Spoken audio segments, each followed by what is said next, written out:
All right, here we go. All right.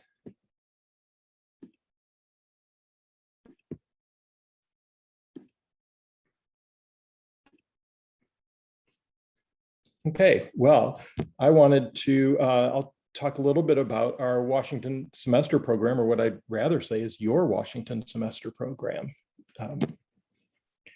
And so when you think about Washington, D.C., right, there are things that might come to mind. So for example, you might think of the monuments on the mall, like the Washington Monument or the Lincoln Memorial, or perhaps, the first thing that comes to mind is the federal government, right? That DC is the home of the US government. So you might think of the Capitol, the White House, the Supreme Court.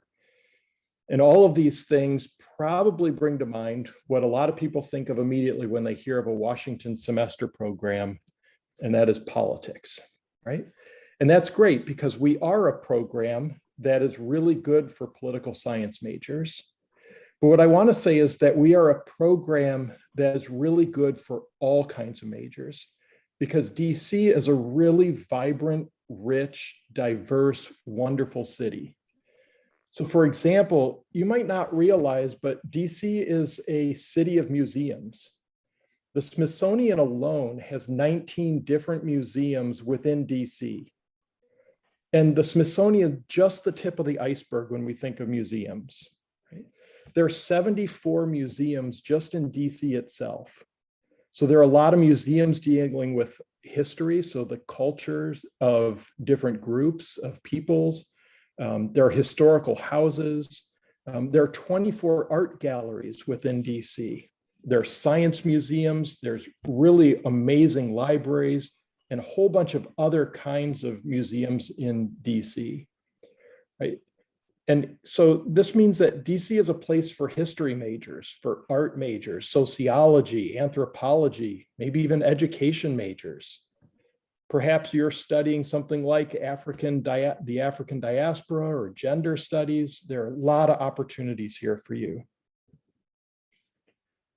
You might have thought of museums, but I wonder if you realize that DC is a vibrant performing arts city.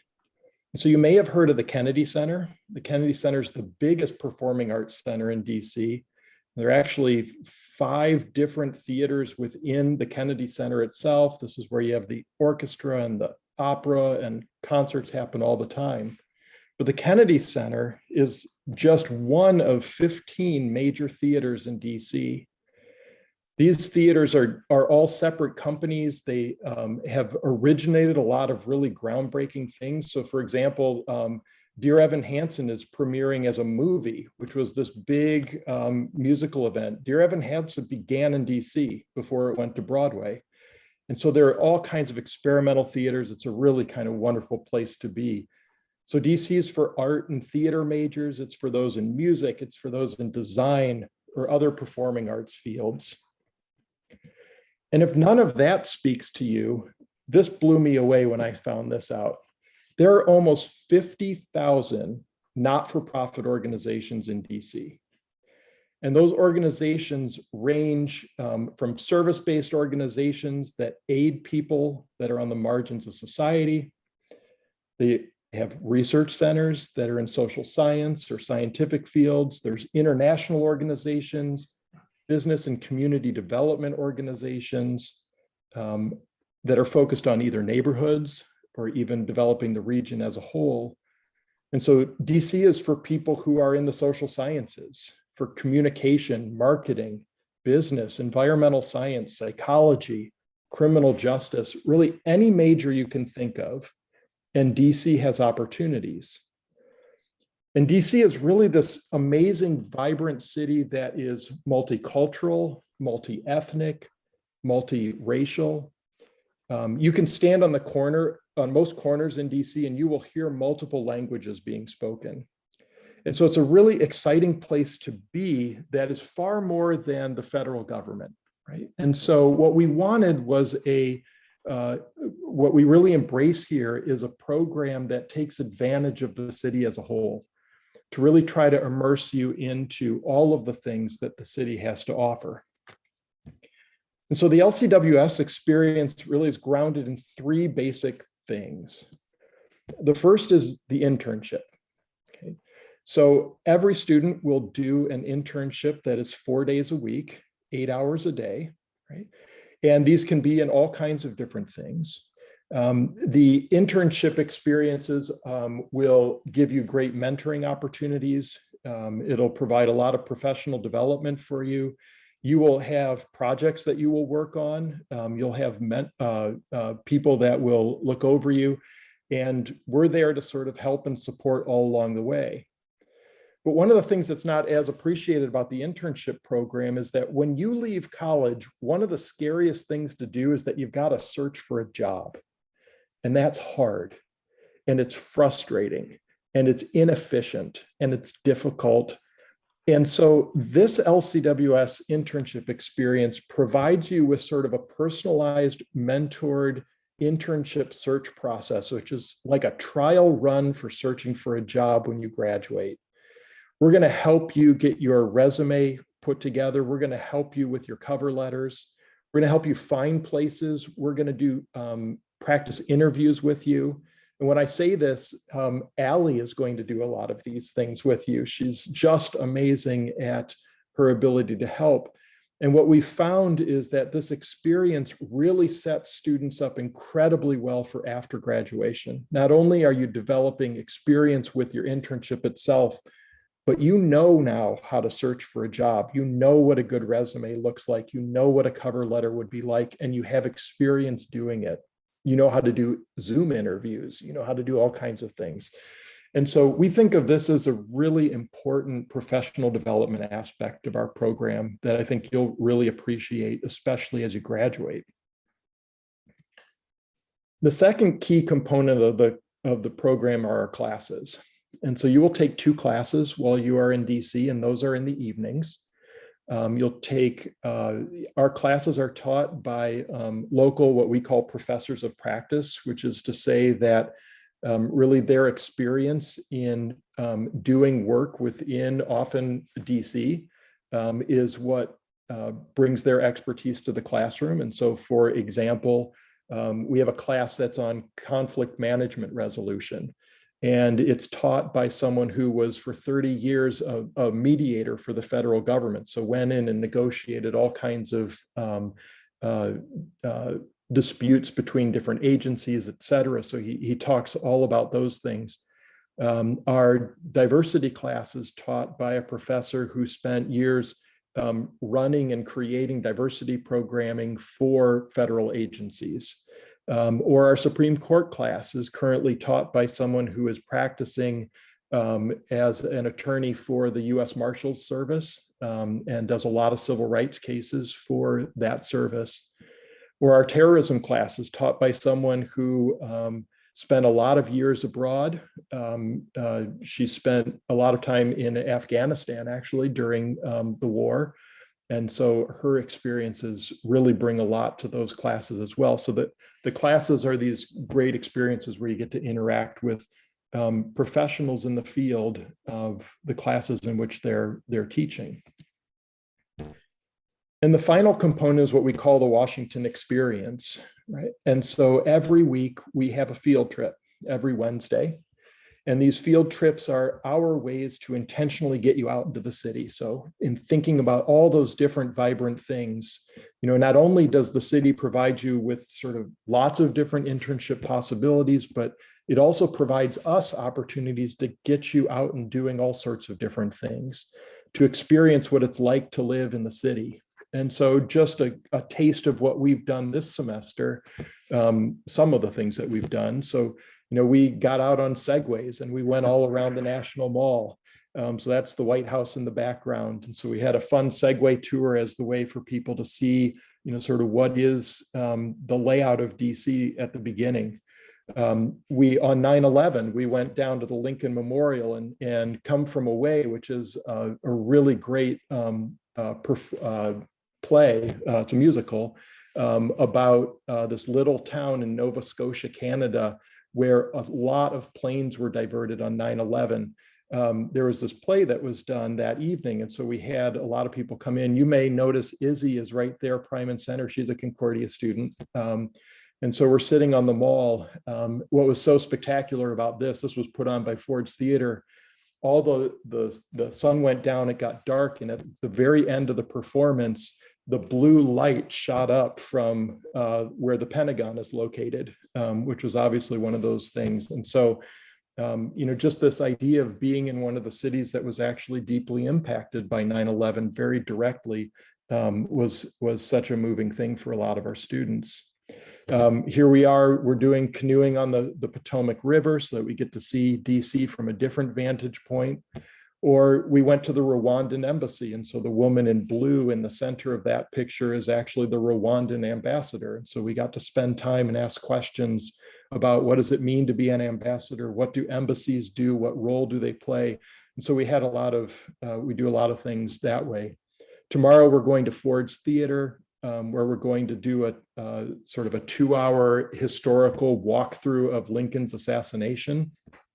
And then on Friday, we're going to the Kennedy Center to see the musical Hadestown. And so just want to give you a sense that really this Washington experience, we really try to get you out and experience the city and give you all kinds of challenges. I got to do the takeover every Friday. You'll have an email in your inbox that says the top 5 things to do this weekend, and also, a new neighborhood to explore and the top 5 things to do in that neighborhood. So I just want to leave you with that impression that, you come here and what we're really doing is we're giving you an incredible internship experience. You're taking classes from professors of practice, and you're going to have this great experience getting out into the city and taking advantage of all the things that there are to see. And so I want you to think about the LCWS experience as Concordia College in DC, because that's really what it is. This is your campus here in DC. We're a small little group. There are about 40 students each semester. There's 3 staff members, and we are like a little family. So we hope that you consider coming to LCWS, and all the specific details of what you would need to do for Concordia. You can talk well, I guess we'll hear about those in just a second here. But I can answer questions either now or afterwards.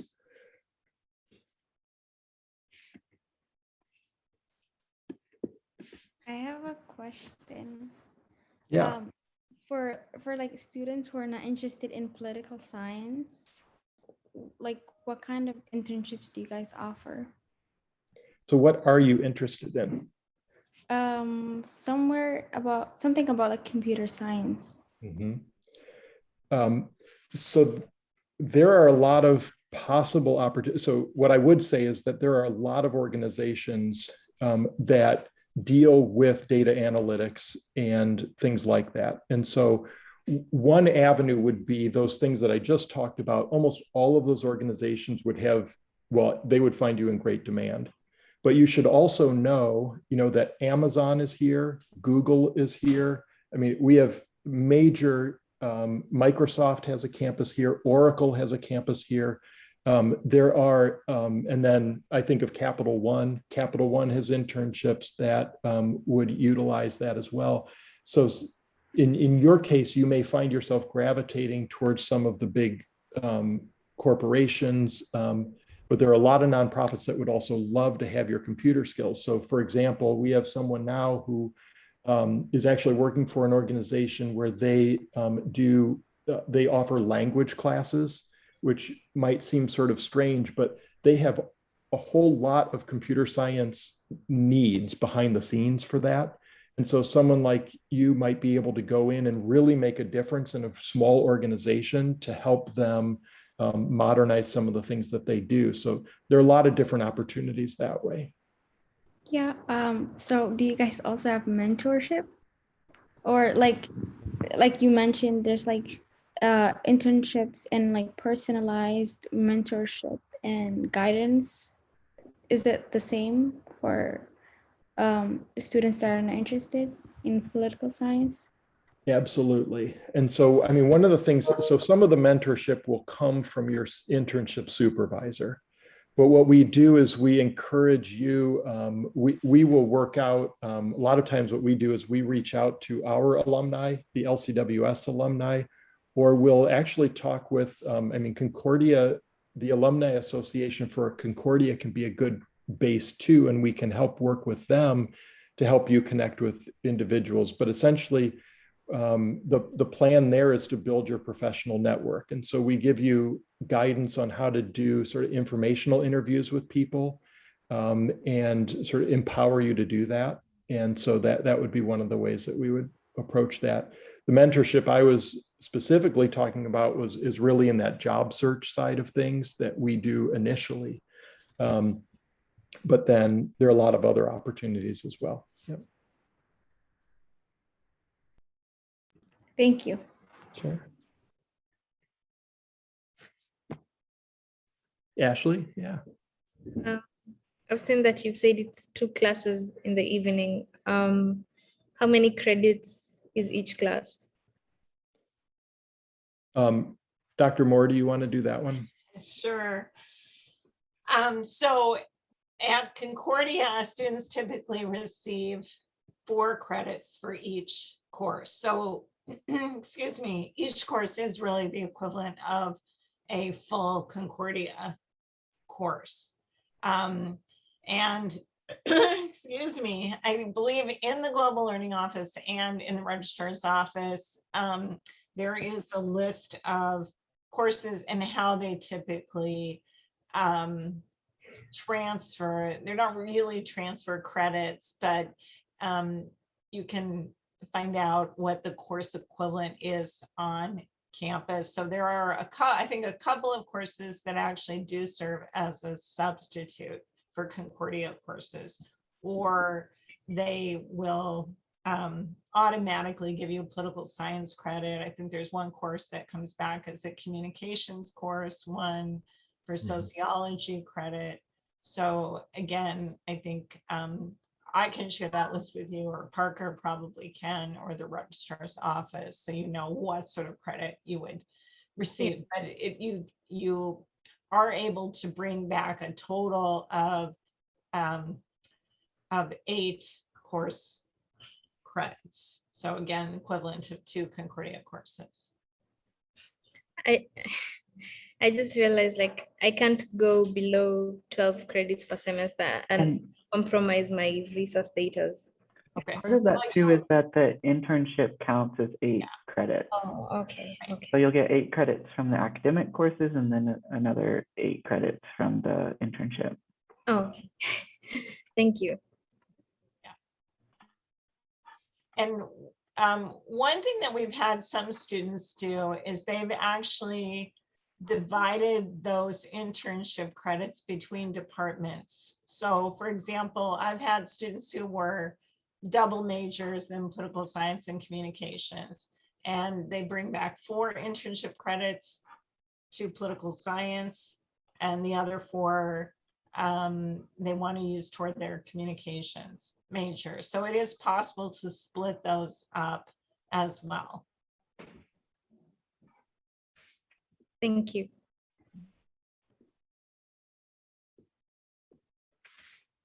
Any other questions at this point, or maybe we'll turn things over to Parker, who can share a bit about cost information and program deadlines.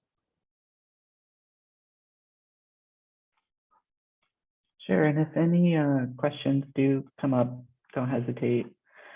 Let's see if I can share my screen now.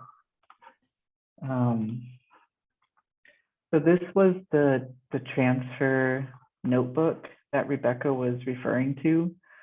So this is kind of like the previous Concordia students who have gone on LCWS and how they've brought home those credits. So by no means is this the full range of courses that you could experience at LCWS. For that, you certainly want to go on their website into academics and look at their course offerings, which Rebecca and Ed can talk more about. But these are the courses that previous Concordia students have taken and how they've come home for them. That being said, you might see a lot of elective credit on here, and that doesn't necessarily mean that these courses are going to come home for you as electives. Actually, this doesn't capture the final result of a lot of students and how they get credit. So if they get approval from their department chair, the registrar in global learning to get it counting for a major, that is very possible, but that won't show up on this list. So it could be that these courses come home for you as electives, or they could come home for you as degree requirements. It just is kind of a case-by-case scenario for you. And so if you have questions about that, talk to me and the registrar and the department chair, and I'll help you guide you through that. You can see on here too the 8 credits of internship listed there. So this is the transfer notebook. You get to that on the, our page for the LCWS program, which you can search on just global.cord.edu. And if you scroll down to the bottom in academics, you'll see this transfer notebook and also more information about the academic courses, that Washington Experience module that Ed was talking about, and the internship placements. So there's a lot of good information on here. And then I very much encourage you to go on the LCWS website, which is just washingtonsemester.org. And there's a wealth of information on there as well. When you are feeling ready to apply to the program, there's a little button up here that just is an apply now, and that will get you started. The deadline for fall 2022 would be November 30th. So you have about a month and 10 days to get that initial application in. It's pretty straightforward, but it does require asking for some recommendations from faculty on campus and Rebecca. So it's definitely a good idea to get started on that sooner rather than later in order to give those faculty members some time to get those recommendations in, and for you to fulfill the other requirements. And then the next step would be an internal LCWS application that they do, part of which is talking with Ali and other folks in their office to work through internship placements and other things of that nature. I also wanted to show you how the budget might look for you for this program. This is actually the budget for the previous cycle, but I think it's a good starting place. It could be that the budget kind of goes a little bit one direction or the other, but this, I think, does give you an idea of what the costs may be. Parker, I'm not sure you're sharing the slide that you're currently talking about. Oh, let's see what's happening. Okay. New share. So you saw all of the web pages I was sharing, is that right? Yeah, yes. Okay. We're still looking at the program summary though. There, that looks like what you. Here's the budget. Thank you, Rebecca. So as I mentioned, this is a budget for a previous cycle, and we're right now building the budget out for this upcoming cycle. So there may be a little bit shift one direction or the other. I should also mention too that this post-arrival board and meals is certainly on the higher end. That's like the most you could possibly spend. And we want to make sure that this covers the higher end of the costs associated with this program. Some of the other expenses down here, especially like spending money and your flight, it could vary person to person depending on your spending habits. So if you were thrifty, it could be a bit less. If you wanted to live large and experience all of those restaurants that Ed was talking about in all the neighborhoods, it could be a little bit more. But this can give you a good idea. I also wanted to show you how you. I'm sorry. Go ahead, Rebecca. I did want to just comment on a couple of things. The program actually pays for students' books. So that is not a cost that the students would incur. And also a certain amount of local transportation. So just wanted everybody to be aware of that. So I'm sorry. No, thank you. That's very helpful. Yeah, one of the benefits is I should have mentioned one of those benefits. So you do get free access to all of the metro. That means the buses and the trains are free to you the entire semester. And in terms of how this might play out for you, this is an example kind of program cost sheet. And so you'll see that it will be populating kind of the main elements coming in from the fixed costs from the program up here. And then down here is room as you go through this application process for you to kind of input some of your estimated expenses. So you can change these numbers. You don't need a passport, so let's just click that off. And then down here, as you start to have conversations with Global Learning My Office and also the financial aid office, you can do some estimates in terms of your financial aid gift, some loans, and then any other sources of funding. And that's going to help you kind of make estimates about where money's coming in and where is it going out and start to plan for some of the costs of this program. I very much suggest having a conversation with financial aid as you start to get into the application, because they can pull your exact financial aid situation to be able to tell you more details about kind of those ins and outs and how it may look for you. Are there any questions about those things? One comment about the passport. Ed, are we still urging students or maybe requiring students to have a passport? It has been the case that our students haven't had access to a number of kind of field trip sites without a passport. I don't know to what extent that's still the case. It's the real issue is the real ID. Yeah. So a lot of them need those the newer driver's licenses or a passport, either of those. To be honest, in COVID times, we haven't been able to get into any of the places that require that. Yeah. And so unfortunately, we normally do tours of the Pentagon, the Capitol, the White House, and the Supreme Court. None of those are actually open right now, Okay. unfortunately. But as you guys are looking actually for the following year, boy, that would be great. We're really hoping that'll be back. So passports or real IDs are important for those. And I know we've had a problem with the past because Minnesota was not real ID compliant. So our students, their driver's licenses did them no good. And that may not apply to anybody who's here tonight, but Minnesota now, you can get a real ID, but you have to. I just did that not so long ago, and I think it's a more complicated process. So not everyone has it. You have to specifically request it. So. Mm-hmm.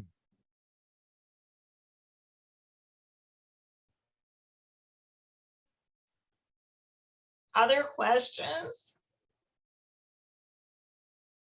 Yeah, Ashley.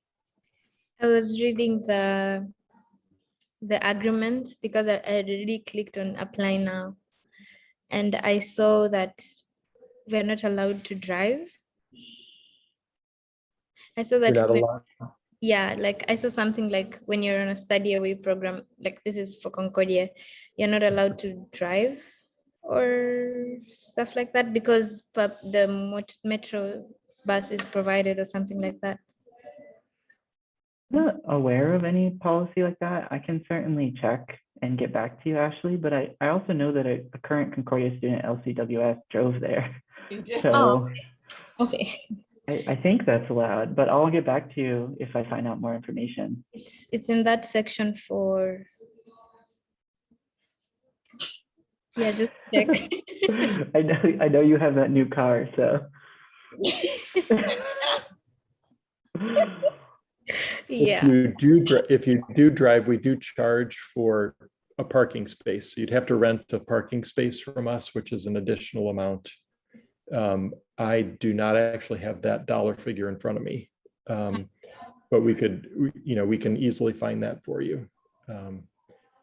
Okay. But you will find during the week that you do not want to have anything to do with driving here. Yeah. I was going to say, it's probably better not to have a car. I mean, public transportation is great and much easier than trying to find a parking space in Washington, D.C. So, Right. My cat's gotta go somewhere for 3 months. Yeah. the one student that Parker was referring to who drove out actually rented a car. So he just wanted a driving adventure. He wanted to bring a lot of stuff, actually. That's what he told me. He didn't think that he was going to be able to mail enough stuff. So he ended up driving. Yeah. Okay.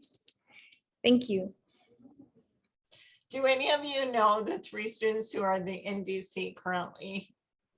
So I don't know if any of you are, I mean, sometimes I have students who are, they know more than I do because they're in communication with the students who are actually there this semester. But I know any of them would be happy to visit with you. So you can let me know if you want an opportunity to talk to a student who's actually been on the program, and I'd be happy to try to make that happen. So. And then we do have 2 students going for spring currently, so they might also be a good resource depending on which semester you're planning on applying for. Right. Absolutely. So, one other thing that I just want to note is you may be a little bit confused about the application deadlines because there actually are 2 separate deadlines. So as Parker noted, there's the deadline that's set by the Global Learning Office. Again, fall November 30th, is that correct, Parker? Okay. And then is the spring deadline still March 15th, or has that one been changed? Let me check on that. Okay. But then LCWS has its own deadline, and the LCWS deadline is later than the global learning deadline. So you do not need to have all components of the LCWS application finished when you initially apply for the program through the Global Learning Office, if that makes sense. So we have a little bit more time to get those LCWS materials together. And it is March 31st. It's March 31st. Okay. Following spring. I know they used to be November 15th and March 15th. And I guess I wasn't even aware that they were a little bit later now. So I think we just pushed them back a bit, but yeah. Okay. That's helpful to know. So it gives you a little bit more time, Ashley, right?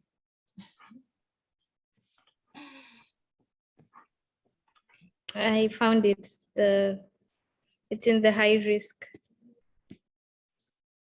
activity. They say like Concordia does not allow students to drive motorized vehicles and does not allow faculty and staff to drive motorized vehicles with student passengers apart from emergency situations. Can you send me that link or where you're finding that? I'm really curious. It might be more for international programs. Yeah, I was thinking the same, but then they're like all programs administered by Global Learning. So it's always funny when you find a policy in your own office that you weren't aware of. The thing is, I'm one of those people who read everything, even up to the full stop. Well, if you need a job after your LCWS semester. Yeah. Okay. Ashley, we can be a little notorious for sending very long emails with lots of details. So hearing you say that makes us very happy. Yes. I was going to say, I send emails with details all the time, and I don't think anybody ever reads them. You know, this happens a lot in my friend group. I'm always the one who says something and they're like, where was that? I'm like, it was in the email.